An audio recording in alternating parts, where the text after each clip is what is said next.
ከገሃነም ፍርድ አታመልጡ፣ ገዳይ ናቸው። የነቢያት ገዳዮች፣ የሰማዕታት ገዳዮች ገብተው እየጠመዘዙ ገደሏቸው። ድምፅ በራማ ተሰማ፣ ሰዎች አለቀሱ። ነቢያትን በመግደል ሐዋርያትን በመግደል ቅዱሳንን በመግደል የኢየሱስ ምስክሮችን በመግደል በዚህ የሰከረች ናት። እዛ በሰውየው ላይ ወደቀና ሞተ። ወወልድ ወመንፈስ ቅዱስ አሃዱ አምላክ አሜን። የምንማርበት የትምህርታችን ርዕስ ሴቲቱ በቅዱሳንና በኢየሱስ ምስክሮች ደም ሰክራ አየኋት የሚል ነው። ሰው ለሰው አስታዋሽ ነው። ሰው ለሰው አሳሳቢ ነው። ሴቲቱ በቅዱሳንና በኢየሱስ ምስክሮች በሰማዕታት ደም ሰክራ አየኋት። በቤተ ክርስቲያናችን ስካር ክልክል ነው። ብዙ ሰዎች የሚሰክሩት በመጠጥ ነው። ሴት ግን የሰከረችው በሰማዕታት ደም ነው። ሴቲቱ ብሎ የሚጠራት ጋለሞታይቱ ባቢሎን ናት። ባቢሎን ማለት ዙሪያው ብትን ማለት ነው። ገና ያኔ ጥንት በኦሪት ዘፍጥረት ምዕራፍ 11 ላይ ናምሩድና ልጆቹ እግዚአብሔርን እንውጋው ብለው ተነስተው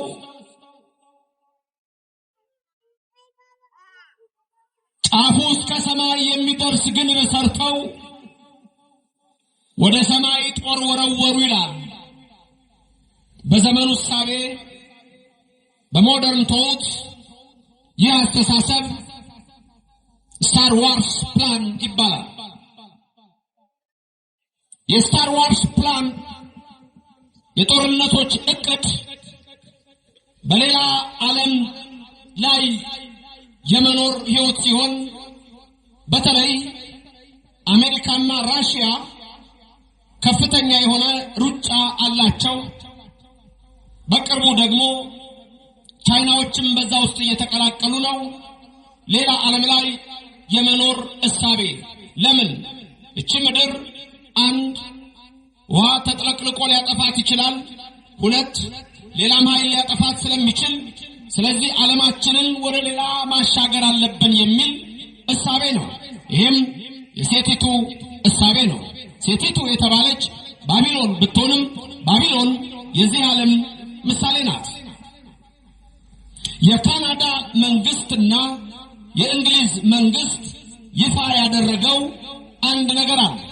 ይህም ከሌላ ዓለም ፍጡራን ጋር ግንኙነት መጀመራቸውን ነው። ግንኙነቱም ስለ ጦርና ስለ ሌሎችም ንግግሮች ይሆናል። በአሜሪካው የቀድሞ ፕሬዝዳንት ጂሚ ካርተር በተባለው ዘመን ሁለት መንኮራኩሮች ወደ ህዋ መጥቀዋል። የእነዚህ መንኮራኩሮች ስም ቮያጀር 1 እና ቮያጀር 2 ይባላል። በእነዚህ ቮያጀር በተባሉት መንኮራኩሮች ውስጥ በትንሹ ወደ 53 የሚሆኑ ቋንቋዎች በዛ መንኮራኩር ላይ ተጭነዋል።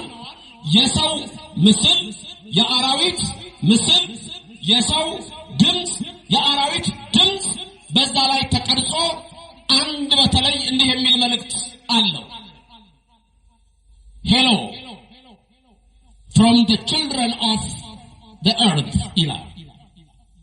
በሌላ ዓለም ለምትኖሩ ሰላምታችን ይድረሳችሁ፣ እኛ የምድር ልጆች ነን ይላል። ዘመኑን ለማወቅ ይሄን ነገርኳችሁ እንጂ ዛሬ እንድነጋገር የፈለኩት ባጭሩ ባቢሎን ሰካራም ናት። የሰከረችው በውስኪ በጠጅ የሰከረችው በቢራ በዚህ አይደለም። ባቢሎን ይህች ዓለም የርኩሰትና የጋለሞቶች እናት ባቢሎን የሰከረችው ነቢያትን በመግደል ሐዋርያትን በመግደል ቅዱሳንን በመግደል የኢየሱስ ምስክሮችን በመግደል በዚህ የሰከረች ናት። ይህን የሚነግረን ዮሐንስ ባለ ራእዩ ነው። ወልደ ነጎድጓድ የተባለው ነው። በረከቱ በእኔና በእናንተ ላይ ይደር። የነቢያት የሐዋርያት የሊቃውንትን ጉባኤ ባረከ እግዚአብሔር እኔና እናንተን የሚባርክልን። በሐዋርያቱ መካከል የነበረች ድንግል ማርያም በእኔና በእናንተ መካከል ትኖርልን። አሜን ላላችሁ ይደረግ። አሜን ያላላችሁትን አንደበታችሁን የተቆጣጠረውን ሳጥናኤል ከአንደበታችሁ ላይ አላቆ አሜን እንድትሉ ያድርጋችሁ። የባቢሎን ጉዳይ ነው። በባቢሎን ላይ የሚነክሰው አውሬው ነው። አውሬው መቀመጫዋ ነው። ምን አለ ዮሐንስ በራእዩ ላይ? መንፈስ ወደ ምድረ በዳ ወሰደኝ አለ። ምድረ በዳ ተመልከቱ፣ ምድረ በዳ እጽ ልምላሜ በሌለበት ምድረ በዳ። ይሄንን ነው ልበ አምላክ ዳዊት በመዝሙር 62 ላይ እገይሳቤከ የሚለው።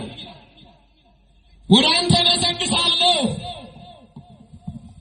እጽ ልምላሜ በሌለበት በባቢሎን ነኝ አለ። አምላኬ አምላኬ እገይሳቤከ፣ እኔ የምገሰግሰው ወደ አንተ ነው። ያለሁት በባቢሎን እጽ ልምላሜ የሌለበት ምድረ በዳ ነው። አልቦ እጽ ወማይ፣ እጽ መስቀል የለም፣ ማይ ገቦ የለም በባቢሎን። ስለዚህ ወደ ኢየሩሳሌም እገሰግሳለሁ፣ ወደ ቅዱሳን መካ። እዚህ ዮሐንስ የሚነግረን እንግዲህ መንፈስ ቅዱስ የወሰደኝ ወደ ምድረ በዳ ነው። በምድረ በዳው እነሆ አንዲት ሴት ተመለከቱ። ሴቲቱ የተቀመጠችው 7 ራሶች 10 ቀንዶች ባሉት በአውሬው ላይ ነው። ሐምራዊ ቀሚስ ለብሳለች። በእጇ የወርቅ ጽዋ ይዛለች። በጽዋ ውስጥ ያለውን ማንም አያውቅም። የተደባለቀ ወይን ጠጅ ነው። ያም ወይን ጠጅ መንፍቅና ነው። የተቀመጠችው በአውሬው ላይ ነው። ማንም የማያውቀው ህቡስም በግንባሯ ላይ ተጽፏል። መንፈስ ቅዱስ ለኔ ገለጠልኝ አለ ዮሐንስ። ለኔና ለእናንተ የሚገለጽልን። አሜን አላችሁ? ይግለጽላችሁ። መንፈስ ገለጠልኝ በግንባሯ ላይ ያለውን ጽሑፍ። ራእይ 17 ነው ይሄ ቃል ከቁጥር 1 ጀምሮ። መንፈስ በግንባሯ ላይ ያለውን ጽሑፍ ገለጠልኝ። እኔም አየሁ። ጽሑፉም እንዲህ ይላል፣ የጋለሞቶች እናት የርኩሰት እናት ባቢሎን ይላል። የጋለሞቶች እናት የርኩሰት እናት ባቢሎን ይላል። ዛሬ ምድራችን የምትረክሰው በሰዶም ኃጢአት በባቢሎን፣ በገሞራ ኃጢአት በባቢሎን፣ በሱባማ በሲባዮ ኃጢአት በባቢሎን፣ በጊብያ ድፍረት በባቢሎን፣ በአካ ቆሮንቶስ አባት ከልጁ ርኩሰት የሚፈጽሙባቸው እነዛ የርኩሰት ከተሞች ሁሉ የባቢሎን ልጆች ናቸው። እግዚአብሔር ከዚህ ሰውረን። ወለሳ አስገረቶሙ ጸጋ እግዚአብሔር ወጹ ዓለም በሰዓቶሙ። የእግዚአብሔር ጸጋ የጠራቻቸው በሰዓታቸው ከዚህ ዓለም ፈጥነው ወጡ። በከመ ወጣ ሎጥም ሰዶም፣ ሎጥ ከሰዶም እንደወጣ ወከመ ገብረ ኤልሳቤ ኤልያስ መጎናጸፊያ ቢነካው ሁሉን ነገር ትቶ ተከትሎ እንደሄደ ዛሬም የእግዚአብሔር ጸጋ የምትጠራቸው ከባቢሎን እየወጡ ይሄዳሉ፣ ወደ ኢየሩሳሌም ይሄዳሉ። በኢየሩሳሌም እጽ ልምላሜ አለ። ኢየሱስ ክርስቶስ ዓለምን ያዳነባት ማዕከለ ምድር ኢየሩሳሌም ናት። እግዚአብሔር እሰ ንጉሡ ውእቱም ቅድመ ዓለም። እግዚአብሔር እንጂ እግዚአብሔር ከዓለም በፊት ንጉሥ ነው። እግዚአብሔር እንጂ እግዚአብሔር የዓለም ፈጣሪ ነው። ወገብረ መድኃኒተ በማእከለ ምድር፣ በማዕከላዊ ምድር በኢየሩሳሌም ሁላችንን ያዳነ ደሙን አፍሶ እሱ የኔና የእናንተ አምላክ ነው። ስሙ ከዘላለም እስከ ዘላለም ለስም አጠራሩ ክብርና ምስጋና ይድረሰው። ባቢሎንን መንፈስ ቅዱስ ገለጠልኝ። በግንባሯ ላይ የተጻፈው የጋለሞቶችና የርኩሰት እናት ባቢሎን ይላል። እቺ ባቢሎን ሴት ያላት እሷን ነው። አየኋት፣ ሰክራለች። የሰከረችው በነቢያት በሐዋርያት በጻድቃን ደም ነው። ራእይ 17 ይህን ይነግራችሁና ራእይ 18ን ስትጀምሩ ምን ይላል? አንድ ታላቅ መልአክ መጣ ይላል። ታላቅ መልአክ ለበረከት ይቀርባችሁ። አንድ ታላቅ መልአክ መጣ። በእጁ የወፍጮ ድንጋይ ይዟል። ያንን የወፍጮ ድንጋይ ወደ ባህር ወረወረው። እንዲህም አለ፣ የጋለሞቶችና የርኩሰት እናት ባቢሎን ሁለተኛ ላትነሳ የፍርድ ሰዓቷ ቀረበ። ና ዮሐንስ ፍርዷን አሳያለሁ አለውና መልአኩን አሳየው። መልአኩ ያንን ወረወረው። እንዲህም አለ፣ ታላቂቱ ባቢሎን ወደቀች፣ ወደቀች፣ ወደቀች። የርኩሰት፣ የግልሙትና፣ የምንፍቅና፣ የኃጢአት፣ የጥንቁልና መንፈስ ለዘላለም ወደቀ ይላል። ለዘላለም የወደቀ ይሁን። ክብርና ምስጋና ለእግዚአብሔር ይድረሰው። በመጨረሻ ይላል ራዕይ 18ን ስትመለከቱ መጨረሻ ላይ ባቢሎን ስትወድቅና ስትፈረካከስ በውስጧ ደም ተገኘባት ይላል። ተመረመረች። ስትመረመር ደም ተገኘባት። ደሙም የሰማዕታት የቅዱሳን ደም ነው ይላል። አሁን እንመርምር እንግዲህ የባቢሎንን በዚህ ላብቃ። ኃያሉ አምላክ የናዝሬቱ ኢየሱስ ክርስቶስ የኔና የናንተ ፈጣሪ ስለነገረን በማቴዎስ ወንጌል ምዕራፍ 23 ላይ ስለተጻፈው እንመጣለን። አሁን ባቢሎን ተመረመረች፣ ደም ተገኘባት። የማደም የቅዱሳን፣ የማደም የሐዋርያት፣ የማደም የነቢያት፣ የማደም የሰማዕታት፣ የማደም የጻድቃን ደም ተገኘባት። ኦርቶዶክሳውያን ይሄ ደም ይገኝባችኋል። ድንገት ዛሬ መጣችሁ ካቶሊኮች ካላችሁ ይሄ ደም ይገኝባችሁ። ድንገት ዛሬ መጣችሁ በዚህ ውስጥ ያላችሁ የፕሮቴስታንት እምነት ተከታዮች ካላችሁ የቅዱሳን ደም በእናንተ ዘንድ አለ። ይመረመራል። የማይመረመር የለም። የሰው ልጅ ሁሉ ይመረመራል። እምነት የተባለ በዚህ ምድር ላይ ያለ ይመረመራል። ከኢየሩሳሌም ነው ወይስ ከባቢሎን? ከየት? አንድ በቃ አባት ነበርና እረዳለሁ፣ እንግዶች ወደሱ ይመጣሉ። የመነኮሳት ታሪክ ልነግራችሁ ነው። የአባት በቃ ሰዎች ወደሱ ሲመጡ ረድ አለው። ረድ ማለት እሱን የሚረዳው ተማሪ መሆን ይችላል፣ ግን የሚረዳው መነኩሴው። ሰዎች ሲመጡ ይገባና ሰዎች መጥተዋል ይለዋል። ከየት ነው የመጡት ይለዋል። ከኢየሩሳሌም ነው የመጡት ይለዋል። ልክ ወይም እንደዚሁ ከባቢሎን ነው ይለዋል። ስለዚህ ይሄ ማለት ምን ማለት ነው? ደጋግ ሰዎች ከሆኑ ከየት ነው የመጡት? ከኢየሩሳሌም ነው። ዓለማዊ ርኩሰት ያላቸው ከሆኑ ደግሞ እነሱ ደግሞ ከባቢሎን ናቸው። እንዲህ እያለ ነበር የሚለያቸው። ያውቃቸዋል። አንድ ቀን ነው ድንገት ከኢየሩሳሌም ናቸው ብሎ ከባቢሎን ሆነው ተገኙ። ግን መረመራቸው። መንፈስ ቅዱስ ይመረምራል። መንፈስ ቅዱስ ማለት እኮ የሚመረምር ማለት ነው። እኔና እናንተ የምንመረምር ሰዎች ነን። ስለዚህ ባቢሎን ስትመረመር ደም ተገኘባት። አሁን ወደ ጌታችንና ወደ አምላካችን ወደ መድኃኒታችን ወደ ኢየሱስ ክርስቶስ ቅዱስ ወንጌል የማቴዎስ ወንጌል ምዕራፍ 23 ላይ ያለውን ታሪክ እንማራለን። ይህም ደግሞ ጌታችንና አምላካችን መድኃኒታችን ኢየሱስ ክርስቶስ ራሱ የነገረን የወንጌል ቃል ነው። ስለዚህ ቃሉ የማን ነው? የወንጌል ነው። ምን ሰማው ቃል የማን ነው? የኢየሱስ ክርስቶስ ነው። ስለዚህ ማንም ከዚህ ቃል ላይ ያመልጥ አይችልም። የመምህር ዘበን አይደለም፣ የመላከ ፀሐይ አይደለም፣ የመምህር ከላይ አይደለም፣ የአባ ከላይ አይደለም። የራሱ የኢየሱስ ክርስቶስ ቃል ነው። ስለዚህ ይሄ ቃል እያንዳንዳችን ይመረምራል። እናንተን ይመረምራል። እዚህ ያላችሁትን ቤታችሁ ናችሁ የምትከታተሉትን በተለያየ እምነት ያሉትን ሁሉ የሚናገር ቃል ነው። ምክንያቱም ከባድ ቃል አለ እዚህ ላይ። ባቢሎን ተመርምራ የቅዱሳን ደም ተገኘባት ብሎ ለዘላለም እንዳትነሳ ተፈረደባት ስለሚል እዚህ ያለው ቃል ጌታ የተናገረው ደግሞ ምን ይላል? የቅዱሳን ደም በዚህ ትውልድ ላይ ይደርሳል ይላል። በዚህ ትውልድ ላይ ይደርሳል። ይሄ ደም በኦርቶዶክስ ላይ ይደርሳል። ይሄ ደም በፕሮቴስታንት ይደርሳል። ይሄ ደም በሌሎች ይደርሳል፣ ወይም በማንም ላይ። ምክንያቱም ጌታ የተናገረው ይሄ ደም በሁሉም ላይ ይደርሳል የሚል ነው። ባጭሩ የሴቲቱን ልጆች የባቢሎንን ልጆች በዚህ የምናየው ጌታ ምን ሲል ነው? እናንተ የእባብ ልጆች የእፉኝት ልጆች ብሎ ነው የሚጀምረው። ይህ የማቴዎስ ወንጌል ምዕራፍ 23 ቁጥር 33 ነው። የማቴዎስ ወንጌል ምዕራፍ 23 ቁጥር 33 እናንተ የእባብ ልጆች፣ እናንተ የእፉኝት የፉኝት ልጆች። እነማን ናቸው የእባብ ልጆች የተባሉት?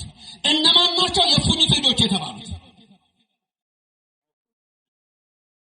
እግዚአብሔር ከዚህ ሰውረ እግዚአብሔር ከዚህ ሰውራችሁ። የእባብ ልጆች ያስደነግጣል። እባብ ደግሞ የዝም ብሎ ምድር ላይ የሚሄደው እባብ አይደለም።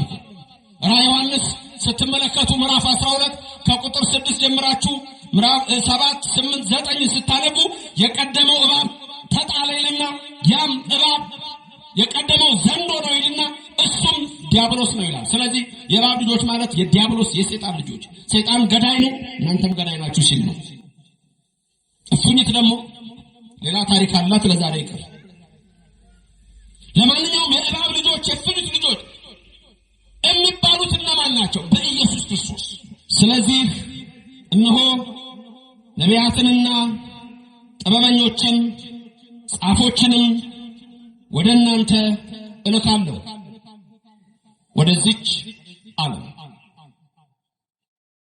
ከነርሱም ትገድላላችሁ፣ ትሰቅሉማላችሁ፣ ከነርሱም በምኩራባችሁ ትገርፋላችሁ፣ ከከተማም ወደ ከተማም ታሳድዳላችሁ። የማቴዎስ ወንጌል ምዕራፍ 23 ነው፣ ሙሉ አንብቡ። ይሄን ግን ከቁጥር 33 ታገኛላችሁ። ቁጥር 34 ላስብላችሁ። ስለዚህ እነሆ ነቢያትንና ጥበበኞችን ጻፎችንም ወደ እናንተ ልካለሁ። ከነርሱም ትገድላላችሁ፣ ትሰቅላላችሁ፣ ትገርፋላችሁ፣ ታሳድዳላችሁ። ተመልከቱ። ለምሳሌ ዛሬ እኛ በኢትዮጵያ ቤተክርስቲያን በጠቅላላ ወር በገባ በ23 ለምሳሌ ዛሬ የምናስበው ማንን ነው? ቅዱስ ጊዮርጊስን እናስባለን። ተመልከቱ፣ ቅዱስ ጊዮርጊስን እናስባለን። አሁን ቅዱስ ጊዮርጊስን ስናስብ የምናስበው ለምንድነው? የእባብ ልጆች ላለመባል፣ የእፉኝት ልጆች ላለመባል ወይም ከገሃነም ፍርድ ለማምለጥ ነው። አሁን ምክንያቱም ኦርቶዶክሳውያን በደንብ አድርጋችሁ አስተውላችሁ ስሙ። እምነታችሁ ከሌሎች የሚለይበትን ስሙ። የማ እምነት ነው? መጽሐፍ ቅዱሳዊ። ይህ ዝም ብሎ በዓለም ላይ እንደሚለፈለፈው አይደለም። መጽሐፍ ቅዱስ ገልጣለ በሶሻል ሚዲያ ተምረህ የትም አትደርስም። በየዕለቱ በቤተክርስቲያን ጉባኤ የጥንቱ ተመልሶ መጽናት ያለበት ይመስለኛል። ስለዚህ ማስተዋል ያስፈልጋል። እንድናስተውል ደግሞ እግዚአብሔር መንፈሱን በሁላችን ላይ ያድርግልን። አሁን ልብ በሉ። ከዛ በኋላ ምን ይላል? ከጻድቁ ከአቤል ደም ጀምሮ። አያችሁ፣ ስለ ቅዱሳን ነው የሚናገረው። ከገሃነም ፍርድ አታመልጡም፣ ገዳይ ናችሁ። ከገሃነም ፍርድ አታመልጡም፣ ትሰቅላላችሁ። ከገሃነም ፍርድ አታመልጡም፣ ታሳድዳላችሁ።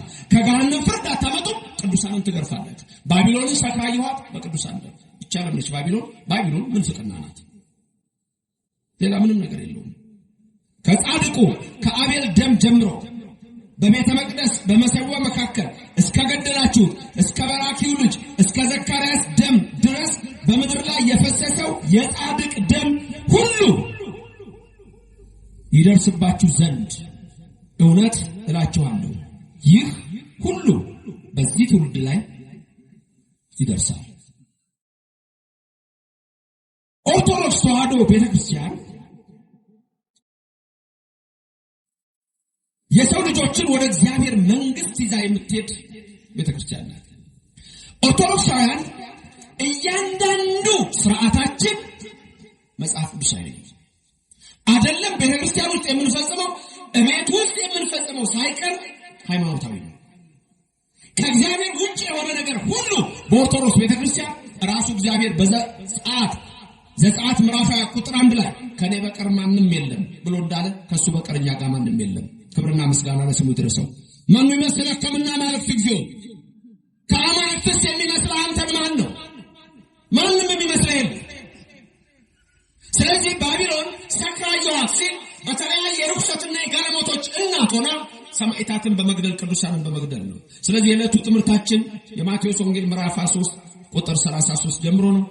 መንፈስ ቅዱስ በእኔም በእናንተ ላይ አድሮ ይኖር። ግዕዙ ላይ ሐዋርያት የሚል ይጨምራል። በአማርኛው መጽሐፋችሁ ላይ ሐዋርያት የሚለውን አታገኙም። ችግር የለውም፣ በዛው ራሱ በቂ ነው። ወበእንተዝ አነ እፌኑ ሀቤክሙ ስለዚህ ወደ እናንተ እልካለሁ። እናንተ የእባብ ልጆች፣ የእፉኝት ልጆች። በዛ ሰዓት ተመልከቱ፣ ሐዋርያቱም እየሰሙ ነው፣ እነዚህም የእባብ ልጆች እየሰሙ ነው። ጌታን የሚወደው ሕዝብ 5000 ከዛ ውስጥ መልካም የሆነው እየሰማ ነው፣ የእፉኝት ልጆችም እየሰሙ ነው። ይህንን በማቴዎስ ወንጌል ምዕራፍ 3 ቁጥር 12 ላይ ዮሐንስ መጥምቅ ከሚመጣው መከራ ታመልጡ ዘንድ ማን አመለከታችሁ እናንተ የእፉኝት ልጆች፣ አብርሃም አባት አለን በማለት አትድኑ፣ የአብርሃምን ሥራ በመስራትና አብርሃም የተናገረውን በማክበር ነው ያለው። ስለዚህ ጌታችን ኢየሱስ ክርስቶስ ወበእንተዘ አነ እፌኑ ኀቤክሙ ወደ እናንተ ልካለሁ አለ። ማንን ልካለሁ? አንደኛ ነቢያት፣ ሁለተኛ ወሐዋርያት፣ ሶስተኛ ወጠበብተ፣ አራተኛ ወጸሐፍተ። እነዚህን ልካለሁ። ከኔ ቀጥላ አሁን ልብ በሉ። መንፈስ ቅዱስ በእኔም በእናንተ ሄደ። ወበእንተዘ አነ እፌኑ ኀቤክሙ ስለዚህ ወደ እናንተ ልካለሁ ነቢያት ወሐዋርያት ሐዋርያት ወጠበብተ ጠቢባን ወጸሐፍተ ጸሐፊያንና መተርጉማን። ነቢያትን አታውቁ? ኦርቶዶክስ ውስጥ ሐዋርያትን ሳታውቁ?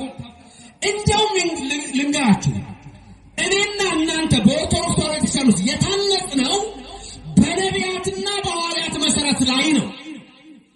ድገሙልኝ። በማና በማ መሰረት? በማና በማ መሰረት? በነቢያትና በሐዋርያት መሰረት ላይ። ይሄን የሚለን ብርሃነ ዓለም ቅዱስ ጳውሎስ ነው። በረከቱ በሁላችሁ ይደር። ቃሉ የሚገኘው ኤፌሶን ምዕራፍ 2 ቁጥር 20። ኤፌሶን ምዕራፍ 2 ቁጥር 20። ኤፌሶን ምዕራፍ 2 ቁጥር 20 ላይ ምን ይላል? እናንተ ባለአገሮች ናችሁ። ባለምን ናችሁ? ምን አላችሁ? ቤት ብዙ መኖር ያላችሁ እንደ ዮሐንስ ወንጌል ምዕራፍ 14 ቁጥር 1 ላይ ስለዚህ ምን አላችሁ? ምን አላችሁ? አገር አላችሁ። ከማን ጋር አይላችኋል መሰላችሁ? ከነቢያትና ከሐዋርያት ጋር አገር አላችሁ። ከነቢያትና ከሐዋርያት ጋር አገር አለኝ በሉ እስቲ። ከማንና ከማን ጋር? ከነቢያትና እንደው ይቀጥልና ከዛ እናንተ በነቢያትና በሐዋርያት መሰረት ላይ የነቢያት መሰረት ኢየሱስ ነው፣ የሐዋርያት መሰረት ኢየሱስ ነው። ስለዚህ በነቢያትና በሐዋርያት መሰረት ላይ ታንጻችኋል ማለት ኢየሱስ ክርስቶስ ላይ ታንጻችኋል። ኢየሱስ ክርስቶስ ብቻውን አይደለም። በኦርቶዶክስ ተዋሕዶ ቤተክርስቲያን ብቻውን አይደለም። የት ጋር ነው ብቻውን የምታገኙት? ለስም አጠራሩ ክብር ምስጋና ይግባው። ከሰማያት ወርዶ ሲያስተምር 12 ሐዋርያት አብረውት አልነበሩም? 36 ሴቶች አብረው አልነበሩም? 72 አርድእት አብረው አልነበሩም? ሌላውን ተውትና ምግቡን እንጀራውን 2ቱን ዓሣ 5ቱን እንጀራ ከባረከ በኋላ ጌታ ለእያንዳንዳቸው እሱ ነው በእጅ የሰጠው። 2ቱን ዓሣ 5ቱን እንጀራ ባረከ አይደል? ከዛ ቆርሶ ለማሰጠ ለሐዋርያት ደግሞ ለማሰጠ። በቃ በረከት ማለት ይሄ እኮ ነው። ሶሎሞን ጠቢቡ በቅዱሳን ራስ ላይ በረከት አለ የሚለው። ስለዚህ አሁን ልብ በሉ። ጌታችንና አምላካችን መድኃኒታችን ኢየሱስ ክርስቶስ በወንጌል የሚነግረን እናንተ የእባብ ልጆች፣ እናንተ የእፉኝት ልጆች፣ እናንተ የጋለሞታይቱ የባቢሎን ልጆች የሚል ቅዱሳንን የጠሉትን ነው። አሁን የሚነግረን ወደ እናንተ እልካለሁ አለ። አሁን እልካለሁ ይላል። ወበእንተዘ ናሆም ይላል። ወበእንተዘ አነ እፌኑ ኀቤክሙ ነቢያተ ወሐዋርያተ ወጠበብተ ወጸሐፍተ እነዚህን ወደ እናንተ ልካለሁ አለ። ኦርቶዶክስ ማለት ኢየሱስ ያለውን የሚቀበል ማለት ነው። መናፍቅ ማለትስ? መናፍቃን የሚያነሷቸውን ጥያቄዎች ከየት ነው የመጡት ብላችሁ ከመረመራችሁ ከፈሪሳውያን። ሁሉንም ጥያቄ ብታዩት አስተውላችሁ ከሄዳችሁ አላውቅም። ሁሉም ጥያቄ ልዩነታችን በኦርቶዶክስና በሌላው እምነት ልዩነት ምንድነው? እኛ ኢየሱስ ክርስቶስ ያለውን እንቀበላለን፣ እነሱ ጸሐፍትና ፈሪሳውያን ያሉትን ይቀበላሉ። በቃ ይሄ ነው ልዩነት። ማርያም ስንት ልጅ ወልዳለች? ስንት ልጅ ወልዳለች? አንድ። ምክንያቱም መጽሐፍ ቅዱስ የነገረን ይሄን ነው አይደል? እምነታችን የነገረን ይሄን የተማመነው ይሄን ነው። ሌሎች ሰዎች ፈሪሳውያን ግን ምን አሉ? ወንድሞቹን አናቃቸውም፣ እህቶቹን አናቃቸውም አሉ። እችን ለቀም ማረጉና መናፍቃን ማርያም ሌላ ልጅ አላት አሉ። ላቲ ስብሐት ለስም አጠራሯ ክብር ምስጋና ይግባል። ልዩነቱ ይሄ ነው። ለምሳሌ በእኔና በእናንተ ዘንድ ኢየሱስ ምንድነው? አምላክ። አማላጅ ወይስ አምላክ? ሰው ወይስ አምላክ? ፍጡር ወይስ ፈጣሪ? ለስም አጠራሩ ክብር ምስጋና ይግባል። ይሄንን የምናየው እኛ በወንጌሉ ላይ ስላለን። ለምሳሌ ዮሐንስ ወንጌላዊ ምን አለ? በመጀመሪያ ቃል ነበር፣ ቃል በእግዚአብሔር ዘንድ ነበር፣ ቃል እግዚአብሔር ነው፣ ቃልም ሥጋ ሆነ። ሥጋ ሆነ? ቃል ማን ነው? እግዚአብሔር። ለስም አጠራሩ ክብር ምስጋና ይግባው። ዘቦቱ ሁሉ ሆነ፣ ሁሉ የሆነው በማን ነው? በእሱ ነው አለ። ዮሐንስ ወንጌል ምዕራፍ 10 ቁጥር 31 ላይ ቁጥር 30 ላይ ምን ይላል? እኔና አብ አንድ ነን አለ። ከዛ በኋላ ዮሐንስ ወንጌል ምዕራፍ 8 ቁጥር 55 እኔ ከአብርሃም በፊት ነበርኩ አለ። ዮሐንስ ወንጌል ምዕራፍ 1 ቁጥር 33 አካባቢ ተመልከቱ። ዮሐንስ መጥምቁ ራሱ ማለት እኔ ጫማውን ማሰሪያ ልፈታ አይገባኝም፣ እሱ ከኔ በፊት ነበር አለ። ኢየሱስ ከሱ በፊት የነበረ ነው። ዕብራውያን ምዕራፍ 13 ቁጥር 6 ቁጥር 7 ተመልከቱ። በእንግዳ ትምህርት አትወሰዱ አለና እንዲህ ይላል፣ ኢየሱስ ክርስቶስ ትናንትናም ዛሬም ለዘላለምም ያው ነው አለ ሐዋርያው። ክብርና ምስጋና ለስሙ ይድረሰው። ተናገሩ ከኔ ቀጥላችሁ። ኢየሱስ ክርስቶስ ትናንትና ዛሬም ለዘላለምም አይለወጥም፣ ያው ነው። እኛ ይህን ተማርን፣ ከመጽሐፍ ቅዱስ ተማርን፣ ከነቢያት ተማርን፣ ከሐዋርያት ተማርን። ከዛ የኦርቶዶክስ ይሄ ሲሆን የሌሎቹን ደግሞ ልንገራችሁ። አንተ ክርስቶስ ነህ እንዴ?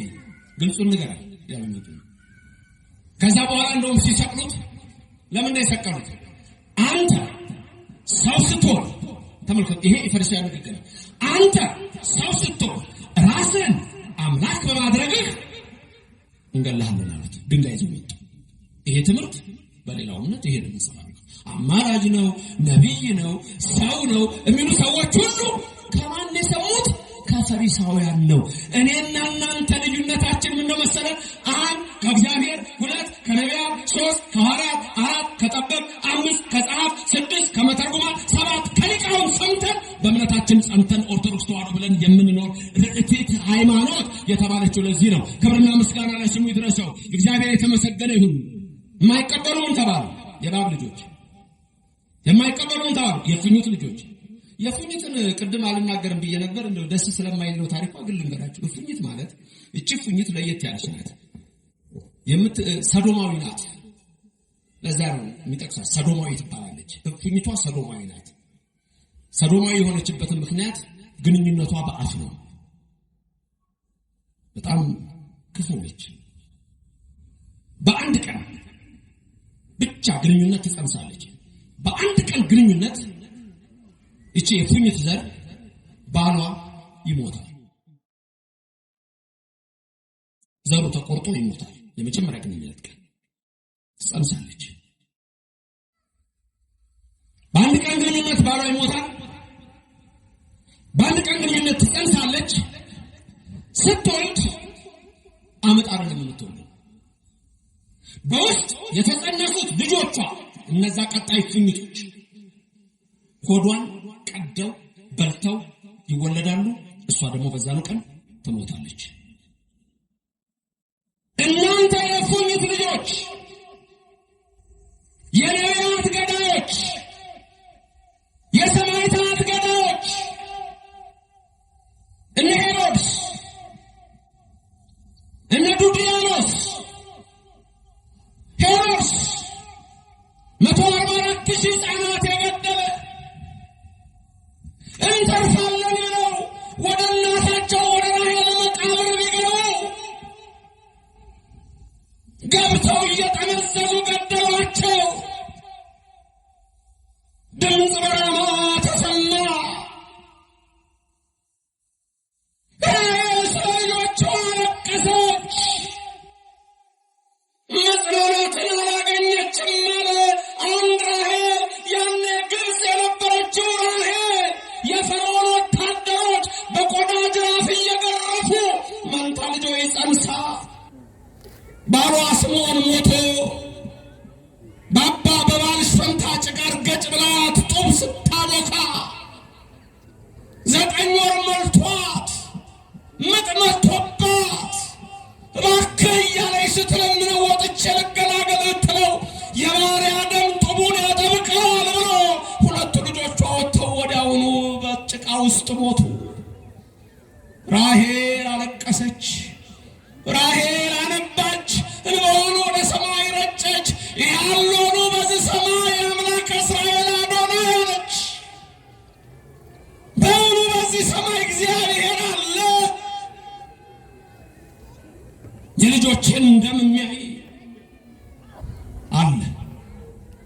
ግዴላችሁ መከራ ሲበዛ የሌለ እንዳይመስላችሁ አለ።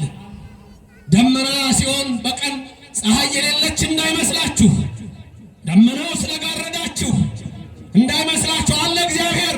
በማደሪያዬ ሆኜ በጸጥታ ተቀምጬ ሁሉንም አየዋለሁ ይላል እናንተ አምላክ። ጊዜ ገቢር ለእግዚአብሔር የሚሰራበት ጊዜ አለው። እሱ ሲሰራ ማንም የሚናገር የለም። ያኔ በአፍንጫ ውስጥ ትንፋስ ባህርን ይከፍላል። ፈርዖን ደም አፍሳሽ ይሰጥማል ይችላል። ስምንቱ መጽሐፍ ኦሪት እንላቸዋለን። የታሪክ መጽሐፍት የሚባሉት ደግሞ እንደ ነገሥት እንደ ሳሙኤል ያሉት እነሱ የታሪክ መጽሐፍ ተብሎ ይከፈላሉ። ሶስተኛው ክፍል ደግሞ የመዝሙር ነው። የመዝሙር የሚባለው ደግሞ እንደ ኢዮብ ያለው እንደ ዳዊት ያለው እንደ ጥበብ ያለው የሶሎሞን መጽሐፍ እነሱ ምን ተብለው ይጠራሉ? መዝሙር። መኃልየ ዘሶሎሞን የሚባለው መዝሙር ነው። የትንቢት የሚባለው ቅድም የነገርኳችሁ 16ቱ ነቢያት የጻፉት በአራት ይከፈላል። እነዚህ ናቸው የተላኩት። አራቱን አያችኋቸው አይደል? ምን እንልካለን? 1 ነቢያትን፣ 2 ሐዋርያትን፣ 3 ጠቢባንን፣ 4 ጸሐፍትን እንደዚሁ በውስጡ መተርጉማን። እነዚህ እንልካለሁ። ኦርቶዶክስ አሜን አለች። ርቲት ሃይማኖት አሜን አለች። ላኩኝ አለ እሺ ነው። ሌላ ነገር እኮ የለም። አሁን ዘጸአት ምዕራፍ 23 ቁጥር 20 ላይ እንዲህ የሚል ቃል አለ። እኔ እግዚአብሔር በፊትህ መልአክን እልካለሁ። በቃ እኔ እግዚአብሔር በፊትህ መልአክን እልካለሁ። ምን አለ እግዚአብሔር? ንገሩን። ማን እልካለሁ? ማን ያለው? ምን እልካለሁ? መልአክን። ማን ነው መልአክን እልካለሁ ያለው? ንገሩ ደግማችሁ። መልአክን ትቀበላላችሁ አትቀበሉ? በሌላ ይቀበሏቸው። የፉኝት ልጆች፣ የባቢሎን ልጆች፣ የሴቲቱ የጋለሞታይቱ የርኩሰት እናት ልዩነታችን ይሄ። ዝም ብሎ ሌላ ነገር ስታወሩ መክረም የለባችሁም። ጭቅጭቅ አሁን ይቀርቡና ጭቅጭቅ ምን ነው የምታወራው? ልዩነታችን ይሄ ነው። በቃ ትልቁ ልዩነት እኮ ይሄ ነው። እኛ በቅዳሴያችን ላይ በመናችን እነዚህ መቀበል ነው። ሚካኤልን አትቀበሉትም? ገብርኤልን አትቀበሉትም? ዘካርያስ አልፈልግም ይላል። ገብርኤል ሲመጣ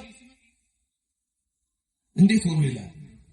ማኑሄ እና የማኑሄ ሚስት ሚካኤል ሲመጣ አንቀበልም ያንተን ቃል አንሰማም ይላል አይሉም። ማን የላካቸው? እግዚአብሔር የላከውን ትቀበላላችሁ አትቀበሉም?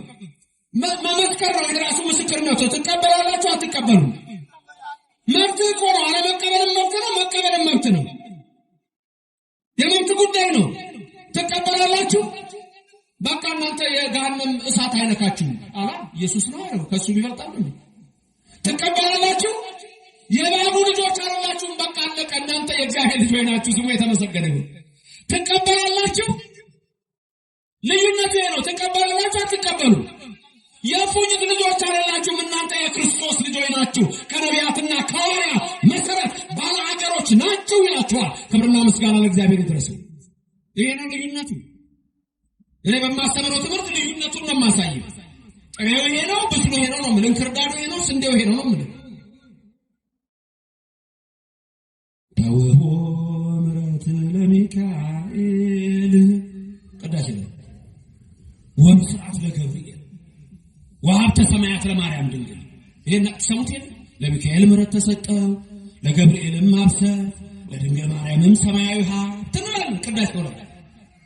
የምሕረት መልአክ ሚካኤል ይቅረባችሁ። የምስራች የሚናገረው ገብርኤል ደስ የሚያሰኝ ነገር ይንገራችሁ። ሀብተ ሰማያት የሰማያት ሀብት የተሰጣት ድንግል ማርያም ከሁላችን ጋር ትሆንልን። ተወዷታላችሁ? ድንግል ማርያምን ተወዷታላችሁ? ተወዷታላችሁ ሆይ? ድንግል ማርያምን ተወዷታላችሁ ሆይ? ተወዷታላችሁ? በቃ እናንተ ከእግዚአብሔር ናችሁ። እግዚአብሔር ድንግል ማርያምን ይወዳታል። ልዩነቱ እኮ ነው። ዘንዶ ነው ድንግል ማርያምን ሴቲቱን አሳደዳት። ዘፍጥረት 3:15 የዘላለም ጠብ በሴቲቱና በዘንዶ መካከል አለ። ሰይጣን ድንግል ማርያምን አልወዳትም። ልዩነቱ ይሄ ነው። ኦ ማርያም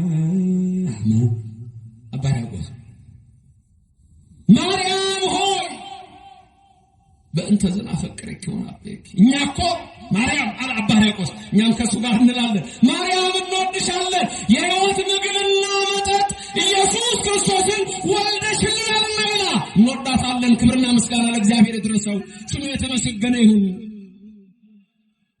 ታዲያ የእፉኝት ልጆች ምን ተባሉ? ወደ እናንተ ነቢያትን ላኩ፣ ወደ እናንተ ሐዋርያትን ላኩ፣ ወደ እናንተ ጠቢባንን ላኩ፣ ወደ እናንተ ማንን ላኩ አለ? ክብርና ምስጋና ይግባው። ጸሐፍትን ላኩ አለ። እናንተ ሁላችሁም አሁን በአንድ ድምፅ ምን አላችሁ? እንቀበላለን ያላችሁ አላችሁ። የእፉኝት ልጆችን ነገር ራሱ ክርስቶስ ይነግረናል። ቀጥላችሁ ስሙ። እቤት ስትገቡ አንብቡት። ምን እንደሚል ታውቃላችሁ? የእፉኝት ልጆች ናቸው። ለእነሱ ነው የሚነግራቸው። እናንተ የእባብ ልጆች፣ የጋለሞታይቱ የባቢሎን ልጆች ወደ እናንተ ላኩ። ግን ምን ሆነ? ቦ እምኔሆሙ ዘትቀትሉ። አያችሁ፣ ከነዛ መካከል እናንተ ትገላላችሁ። ዘትቀትሉ ተመልከቱ። አንድ ትገላላችሁ፣ ሁለት ወቦ እምኔሆሙ ዘትቀስፉ ትገርፋላችሁ። ምን አይነቶች ናቸው? አንድ ትገላላችሁ፣ ሁለት ትገርፋላችሁ፣ ሶስት ታሳድዳላችሁ ከሀገር እስከ ሀገር። ይህንን ይናገራል። አራት ነገሮች ናቸው። ወደ እናንተ ልካለሁ። የምትገሉት አለ፣ ዘትቀትሉ የምትገሉት አለ፣ ዘትሰቅሉ የምትሰቅሉት አለ፣ ዘትቀስፉ የምትሰሩት አለ። እንደገና ደግሞ ከሀገር ወደ ሀገር ወትሰድድዎ ታሰድዷቸዋላችሁ። ስንት ነገር ላካልኳችሁ። ስንት አካላት ነው ልካለሁ ያለ? አራት። በሱ ተስማምተናል። ምን አደርጋለሁ? ወደ እናንተ እልካለሁ። አንደኛ ማን እልካለሁ? ንገሩ። በዚህ አንድ ነቢያት፣ ሁለት ሶስት ጠቢባን ነው፣ አራት ጸሐፍት። አራቱን በአራት ግብር ይንገራችሁ ምን አይነት ባህሪ እንዳላቸው።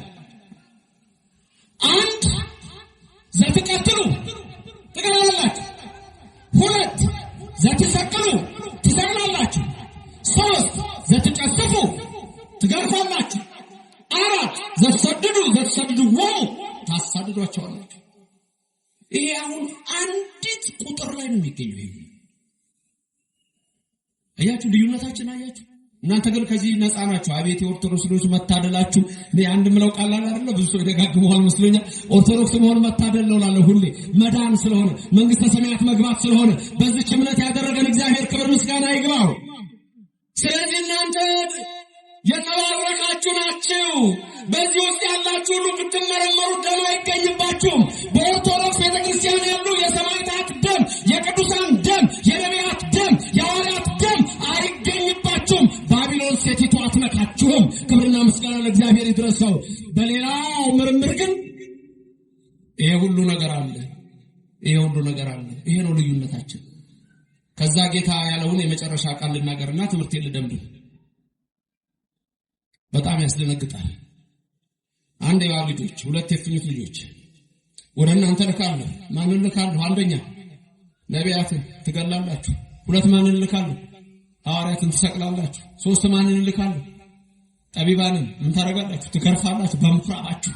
ዛሬ እኮ በመናፍቃን አዳራሽ ቅዱሳን እንደተሰደቡ፣ ጊዮርጊስ ሰማዕት እንደተሰደበ ነው፣ ተክለ ሃይማኖት ቅዱስ እንደተሰደበ ነው፣ ገብረ መንፈስ ቅዱስ ታላቅ አባት እንደተሰደበ ነው፣ ሚካኤል ገብርኤል መላእክት ብትሏቸው በምኩራቦቻቸው እየተገረፉ ነው ያሉት፣ እየተሰቀሉ ነው ያሉት። በዚህ ቤተክርስቲያን ግን ክብር አላቸው። ቅዱሳን ክብር አላቸው፣ ነቢያት ክብር አላቸው፣ ሰማዕታት ክብር አላቸው፣ ጻድቃን ክብር አላቸው፣ መላእክት ክብር አላቸው። ለምን? የኢየሱስን ቃል የምንሰማ የላከ እሱ ስለሆነ እኛስ የላከውን እንቀበላለን። ክብርና ምስጋና ለእግዚአብሔር ይድረሰው። ከዛ ቀጥሎ የሚናገረው አስደንጋጭ ነገር ነው።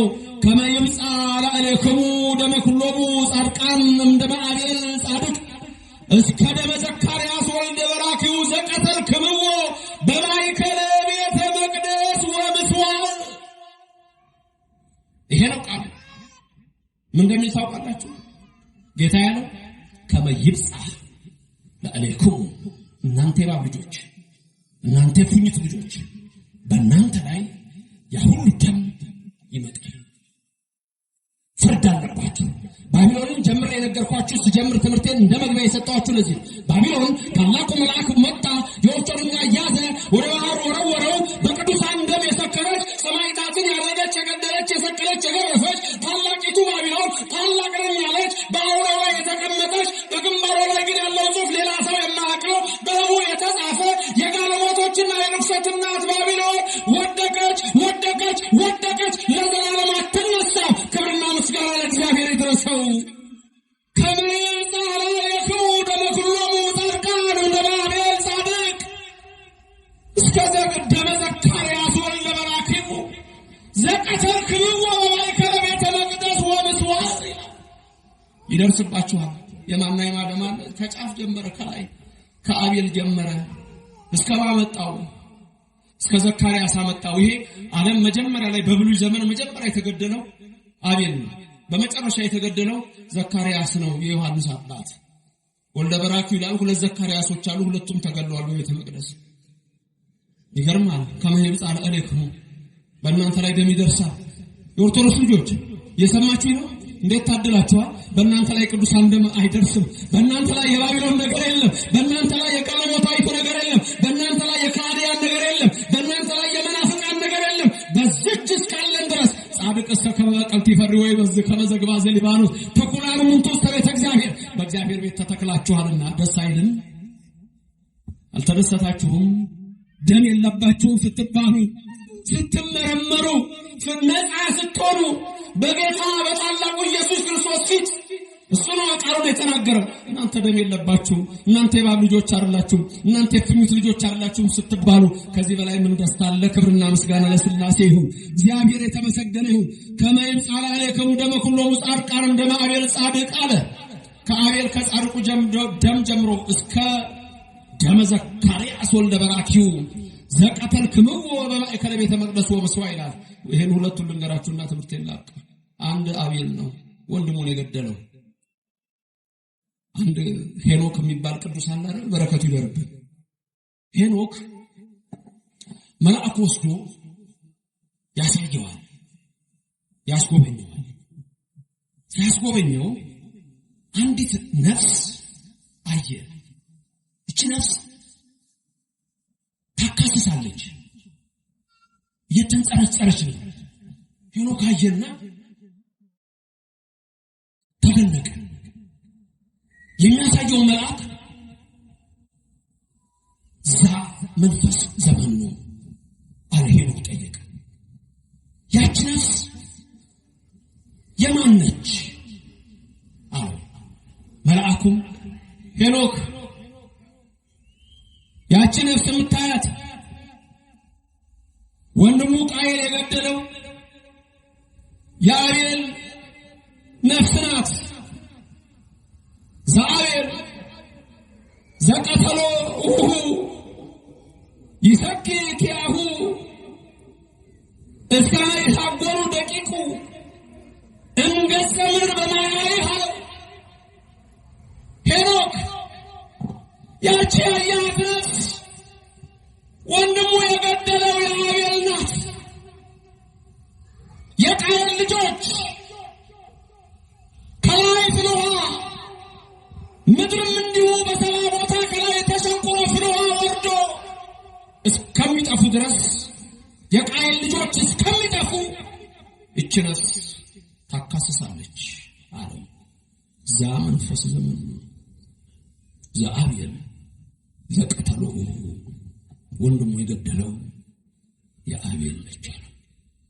በኖህ ዘመን የጥፋቷ ሲመጣ ያኔ ምድርን ሲቀጣ እግዚአብሔር የአቤል ደም ጸጥ አለች።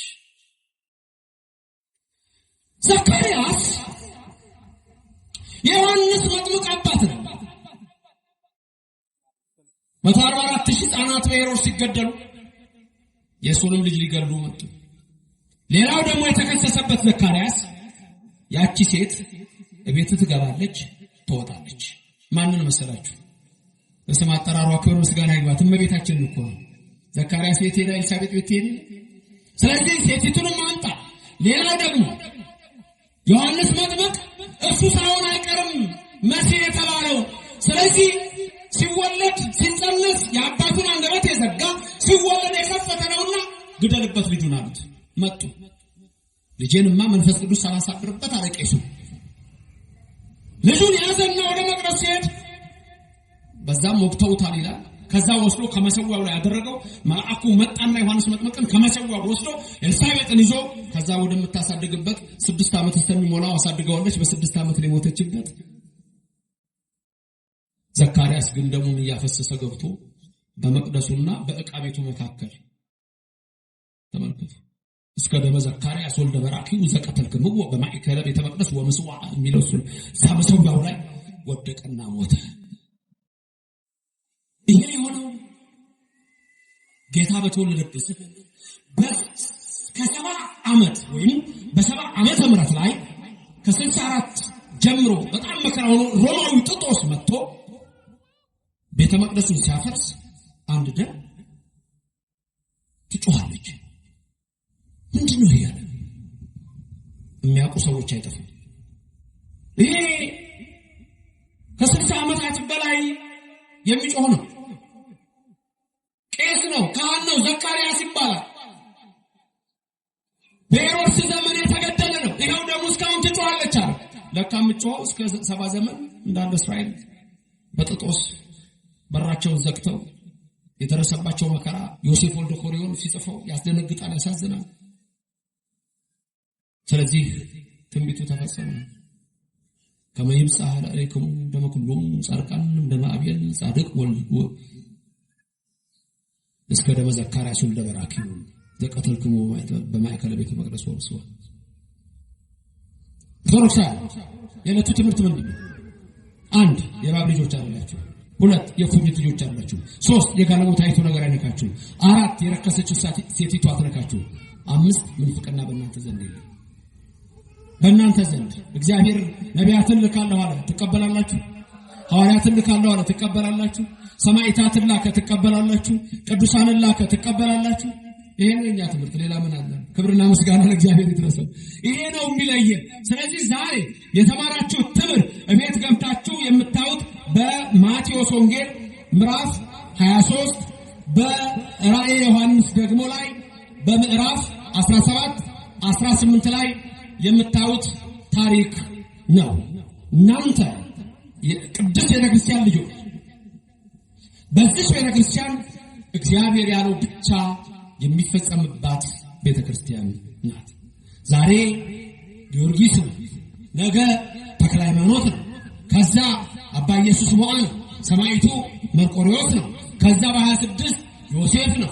እንዲህ እያልን የምንለው አምላኮች ብለን አይደለም፣ እባቡ ለማደናገር ካልተናገረ በስተቀር እኛም የምንለው እግዚአብሔር ያላሳቸው ናቸው፣ በረከት ከነሱ ነው። በመዝሙር 33 ጻድቃንን የሚጠሉ ይጸጸታሉ ስለሚል ከዚህ ነፃ ነው። በመዝሙር 30 ቁጥር 18 ላይ በድፍረት በትዕቢት በሽንገላ በቅዱሳን ላይ የሚናገር አንደበት ዲዳ ይሁን ስለሚል እኛ ከዚህ ነፃ ነን። መንፈስ ወደ ምድረ በዳ ወሰደኝ፣ ውሃ የሌለበት ምድረ በዳ ምንፍቅና ማለት ነው።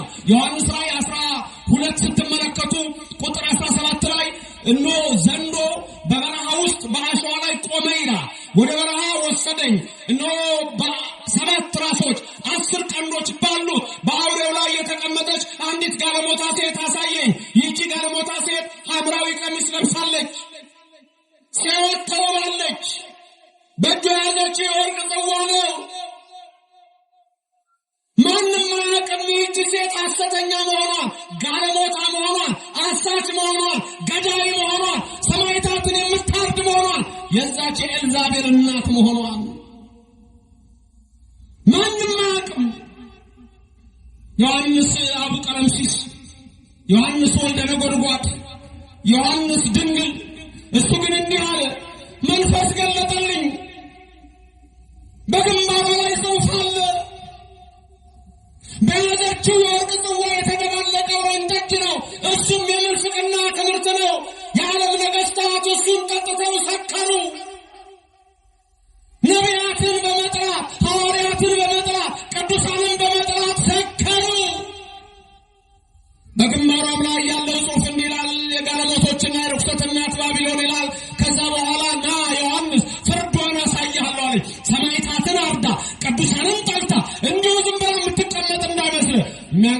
የነገስታት አውሬው ነው የተቀመጠችበት ሲል መሰረቷ ማለት ነው። መሰረቷ ዘንዶው ነው፣ መሰረቷ አውሬው ነው። ስለዚህ ጌታችን ምን አለ? እናንተ ትውልደ ምድር አራዊተ ምድር አለ። የእባብ ልጆች፣ የእፉኝት ልጆች፣ የጋለሞቶች እናትና የርኩሰት እናትና ፍርዷን አሳያ። አንድ መልአክ ወረደ ይላል። ደስ ነው የሚለናል። መልአክ ወረደ ሲባል እኛ ክብር ምስጋና ይግባው። መልአክ ወረደ ሲባል ደስ ነው የሚለን። ምክንያቱም መልአክ የሚወርደው ለኔና ለእናንተ ለመቅሰፍት አይደለም። ለኔና ለእናንተ የአራዊትን የአናብስት አፍ ሊዘጋ ነው። ለኔና ለእናንተ እንዳናን የአዛርያ ሚሳኤል ከእሳት ሊያወጣ ነው መልአክ የሚወርደው። በቅዱስ ቤተክርስቲያናችን ይሄ ነው። ለእነሱ ግን መዓት ነው። አንድ መልአክ ወረደ፣ የወፍጮ ድንጋይ ይዟል፣ ወደ ባህር ጣለው። በታላቅ ድምፅ እንዲህ አለ፣ ታላቂቱ ባቢሎን አለ፣ ታላቂቱ ባቢሎን እንዲወደቀች አለ። ወደቀች፣ ለዘላለምም አትነሳም አለ።